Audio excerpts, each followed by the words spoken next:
یہ جو گولیاں زیادہ لوگوں کو لگے گا تذکرہ ہو رہا ہے، یہ ساری چیزوں کو آپ چھوڑ دیں اور آپ یہ کہیں کہ نہیں یہ حملہ آور جو ہے وہ ایک ہی تھا۔ اب یہ دوسرا دباؤ ڈالا جا رہا ہے۔ دباؤ ڈالنے کے لیے ہتھ کنڈے کون سے ہیں وہ بھی میں نے پتہ کیا کہ دباؤ کس طرح کا ڈالا جا رہا ہے۔ 4 لوگوں کو بلوایا گیا ہے 2 جگہ پہ، ان کے اوپر دباؤ ڈالا گیا ہے۔ ان کے دفتروں میں بھی لوگ ویسے چکر لگا رہے ہیں اور مختلف طریقوں سے، جیسے دبانے کا ڈرانے کا ایک طریقہ ہوتا ہے، وہ استعمال کیے جا رہے ہیں۔ 16 نومبر کو یہ GIT بنی تھی، اس کے بعد یہ جب رپورٹ آئی کسی کو آئیڈیا نہیں تھا، کیونکہ اسٹیبلشمنٹ کو عادت ہے پاکستان کی کہ جو بھی GIT رپورٹ بنے یا جو بھی تحقیقات ہوں ان کے اندر جو لکھا جائے وہ کم سے کم ہمارے سے اپروو کیا جائے، ہم بتائیں کہ اس میں یہ چیزیں شامل کرنی ہیں اور یہ چیزیں اس میں سے نکال دینی ہیں، تو وہ ان کو لگتا ہے کہ وسیع تر قومی مفاد میں وہی ٹھیک فیصلے کرتے ہیں۔ تو وہ یہ 2 چیزیں تو میں نے آپ کو بتا دی کہ جو 2 چیزوں کے لیے دباؤ ڈالا جا رہا ہے۔ ایک تو یہ ہے کہ یہ کہو کہ حملہ آور اکیلا ہے، اور ہو سکتا ہے کہ آنے والے دنوں میں GIT کے ممبرز اتنے تنگ آ جائیں کہ ان میں سے کچھ لوگ یہ کہنا شروع ہو جائیں کہ جی بالکل وہ حملہ آور جو ہے وہ اکیلا ہی تھا، ہمیں تو غلط چیزیں بتائی گئیں۔ ہو سکتا ہے کہ دباؤ بہت زیادہ بڑھ جائے۔ دباؤ ڈالنے کے لیے یہ کہا جاتا ہے کہ پھر نوکری تو آپ نے یہیں پہ کرنی ہے، پھر نوکری جو ہے وہ تو پوسٹنگ بھی ہوتی ہے، ٹرانسفر بھی ہوتی ہے، اور نوکری مشکل بھی بنا دی جاتی ہے، نوکری خطرے میں بھی ڈال دی جاتی ہے، مختلف انکوائریز بھی کھول دی جاتی ہیں۔ پھر اس کے علاوہ بیوروکریسی کو یا آفیسرز کو کنٹرول کرنے کے اور 100 طریقے ہیں، ان کی فائلیں جو ہیں وہ کھول دی جاتی ہیں، یا ان کی جو ایک رپورٹ بنتی ہے ACR کہتے ہیں غالباً اس کو بھی خراب کیا جاتا ہے۔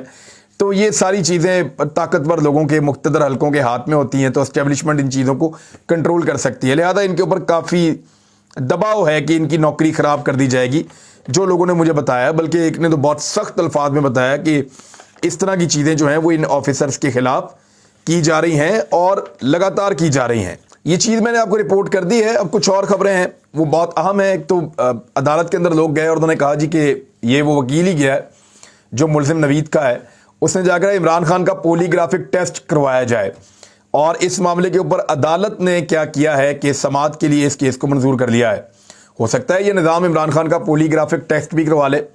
ویسے یہ ایک حیرت انگیز واقعہ ہوگا کہ حملہ آور کا تو ہوتا ہے، ملزم اور مجرم کا تو پولی گرافک ٹیسٹ ہوتا ہے، مدعی جس کو گولیاں لگی ہیں اس کا بھی پولی گرافک ٹیسٹ۔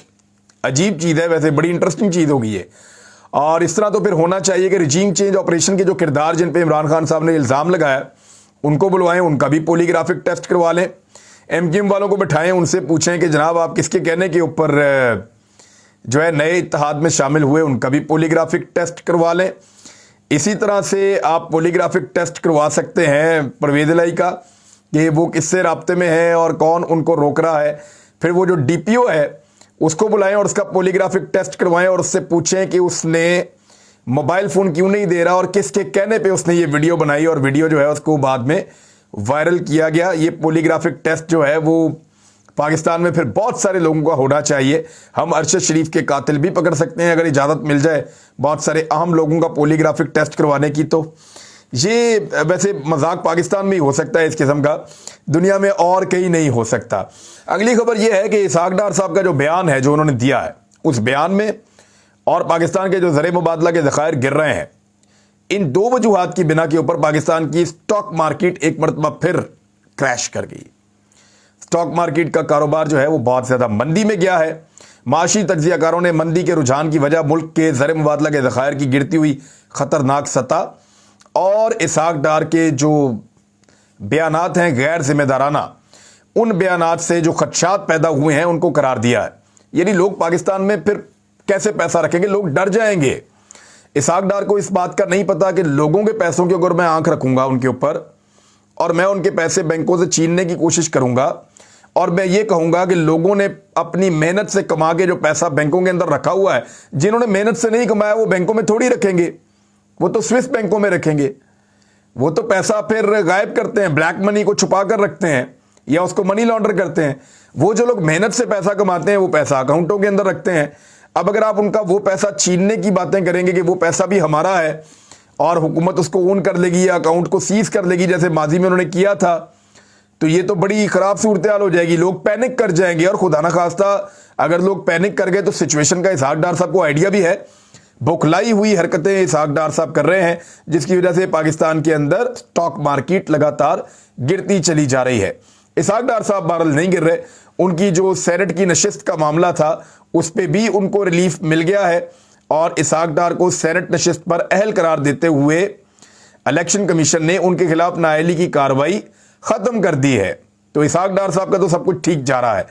پاکستان نے جنیوا کے اندر جو ایک کلائمیٹ ریزیلینٹ پاکستان کے حوالے سے ایک پروگرام ہوا ہے اور ایک عالمی کانفرنس ہوئی ہے، اس میں ایک بڑی کامیابی یہ ہے پاکستان کے لیے کہ پاکستان کو ٹھیک ٹھاک پیسے مل گئے ہیں۔ یعنی جنیوا کانفرنس پاکستانی سیلاب متاثرین کے لیے 8 ارب 57 کروڑ ڈالر کی امداد کا اعلان کیا ہے، مگر یہ پیسہ پاکستان کو ایک دم نہیں ملے گا۔ اس کا ایک خاص میکینزم بنایا جائے گا۔ یہ پیسہ کیونکہ دنیا کو بڑے خدشات ہیں پاکستان کو لے کر، ماضی میں پاکستان کے بارے میں خبریں چلتی رہی ہیں کہ متاثرین کے لیے جو پیسہ دیا جاتا ہے وہ پاکستانی کہیں اور خرچ کر دیتے ہیں یا اڑا دیتے ہیں۔ تو اب یہ پیسہ پاکستان کس طریقے سے آئے گا، اس کا ایک الگ میکینزم ہوگا، اور دوسرا یہ پیسہ ایک دم نہیں آئے گا، یہ آئندہ چند سالوں میں آئے گا۔ لیکن پھر بھی عالمی برادری نے بڑی فراخ دلی کا مظاہرہ کیا ہے۔ کاش ہمارے حکمران بھی اسی فراخ دلی کا مظاہرہ کرتے ہوئے اس پیسے کو صحیح جگہ پہ استعمال کریں، اور بیچارے جو ہمارے غریب سیلاب متاثرین ہیں ان کی زندگیوں میں آسانیاں پیدا کرنے کے لیے اس پیسے کو استعمال کریں۔ ابھی تک سردی کے اندر سندھ کے لوگ اپنے گھروں کو نہیں جا سکے، ابھی بھی وہ متاثر ہیں۔ پنجاب میں صورتحال کافی بہتر ہو گئی ہے، خیبر پختونخوا میں کافی بہتر ہو گئی ہے، لیکن سندھ اور بلوچستان میں بھی لوگوں نے اپنے آپ کو سنبھالا کیونکہ پانی نکل گیا، لیکن بلوچستان میں گورنمنٹ نے کچھ نہیں کیا۔ ہم نے وہاں کام کر کے دیکھا، ہم بہت دور دراز علاقوں تک گئے، گورنمنٹ تو وہاں نظر بھی نہیں آئی۔ ہاں، سندھ کے اندر تو بالکل جیسا تھا ویسا ہی ہے، کسی نے کچھ کرنے کی زحمت ہی نہیں کی، سوائے بلاول یا کبھی کبھی مراد علی شاہ کسی ایریا کا وزٹ کر لیتے ہیں۔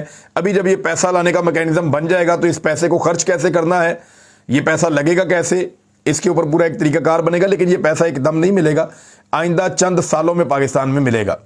پاکستان کے اندر اس وقت زر مبادلہ کے ذخائر خطرناک حد تک ان میں کمی ہو چکی ہے، لیکن اس کے باوجود حکومت نے 165 لگژری گاڑیوں کی بکنگ اور ان کے لیے LCs کھولنے کا فیصلہ کر لیا ہے۔ ذرائع وزارت صحت کے مطابق 165 لگژری گاڑیوں کی قیمت 5 کروڑ کے لگ بھگ ہے۔ ان گاڑیوں کی بکنگ جنوری اور ڈیلیوری مارچ میں ہوگی۔ ایک ایک گاڑی اتنی مہنگی ہے۔ یہ پہلے مرحلے میں 65 اور دوسرے مرحلے میں 100 گاڑیوں کی بکنگ کی گئی ہے۔ اس حوالے سے ذرائع نے بتایا کہ جو ضروری درآمدات ہیں، تیل اور اشیاء خورد و نوش، ان میں مسائل آ رہے ہیں، ہیلتھ انڈسٹری میں بھی مسائل آ رہے ہیں، یعنی ہر جگہ پہ $1.5 لاکھ $2 لاکھ چھوٹی چھوٹی چیزیں جو ہیں ان کے اندر مسائل آ رہے ہیں، لیکن یہ بہت قیمتی اور بڑی بڑی گاڑیاں امپورٹ کرنے کے لیے LCs کھولنے کا اس حکومت نے فیصلہ کیا اور اپنے اخراجات بھی 26.1% بڑھا دیے ہیں۔ امپورٹڈ حکومت نے جو بیانیہ میں نے آپ کو تھوڑے دن پہلے کہا تھا کہ اکانومی کو عمران خان نے تباہ کیا، یہ بیانیہ بنایا جائے گا، تھوڑے دن پہلے میں نے کو کہا تھا، آج خواجہ سعد رفیق صاحب نے اس میں حصہ ڈالا ہے۔ خواجہ صاحب فرما رہے ہیں کہ ہم پاکستان میں گردشی قرضہ صفر کر کے گئے تھے، ان کی حکومت کئی 100 ارب کا قرضہ چھوڑ کر گئی۔ اسی جملے کو پکڑ لیں۔ ایک تو گیس کے اوپر پاکستان پیپلز پارٹی کے دور حکومت میں کوئی اس طرح کی چیز نہیں تھی، لیکن اس کو بھی بہت خسارے میں 500 ارب تو یہ چھوڑ کے گئی تھی PMLN کی حکومت۔ میں نے خواجہ صاحب کے اسٹیٹمنٹ کے بعد سرکاری اعداد و شمار نکالے، اور جب ڈاکومنٹ نکالے اس کو میں نے ٹویٹ بھی کیا ہے، تو وہ ڈاکومنٹ چلا کر بتا رہے ہیں کہ میاں نواز شریف صاحب جب اقتدار میں آئے تھے تو 500 ارب کا گردشی قرضہ تھا جو زرداری صاحب چھوڑ کر گئے تھے پاور سیکٹر میں۔ نواز شریف صاحب نے آتے ہی کچھ کمپنیز کو اور لوگوں کو خوش کرنے کے لیے وہ 500 ارب ادا کر دیے۔